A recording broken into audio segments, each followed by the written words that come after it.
ગઈકાલે શહેરા પોલીસ સ્ટેશનના ગોકળપુરા ગામે એક મર્ડરનો બનાવ બનેલો હતો, જેમાં બારિયા સમાજના દિનેશભાઈ બારિયા ઉપર એક ચંદુ ભરવાડ કરીને જે આરોપી છે એ અને એની સાથેના અન્ય બે ઈસમોએ લાકડીઓથી પ્રહાર કરેલો હતો. ભેલાણ બાબતનો ઝઘડો હતો અને પ્રહાર કર્યો હતો, જેના કારણે જે દિનેશભાઈ બારિયા છે એમનું દુઃખદ મૃત્યુ નિપજેલું હતું.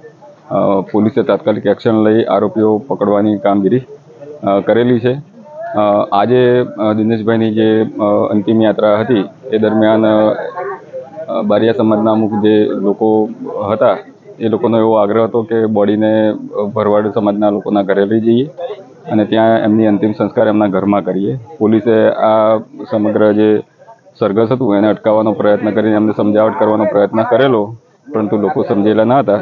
તેમાંથી અમુક જે લોકો તો એમણે પથ્થરમારો કરવાનો પ્રયત્ન કરેલો અને પથ્થરમારો પોલીસ ઉપર કરેલો, જેમાં બે પોલીસવાળાને સામાન્ય ઈજાઓ પણ થયેલી.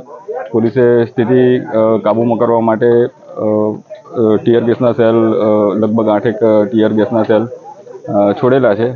હાલ પરિસ્થિતિ સંપૂર્ણ કંટ્રોલમાં છે. જે તોફાન કરનારા તત્વો છે તેમને શોધવાની કામગીરી ચાલુ છે. લગભગ 12 થી 15 આરોપીઓને શોધી પણ લેવામાં આવે છે. કોમ્બિંગની કામગીરી પણ ચાલુ છે અને હાલ સંપૂર્ણ શાંતિ છે. આરોપી કેટલા પકડી પાડવામાં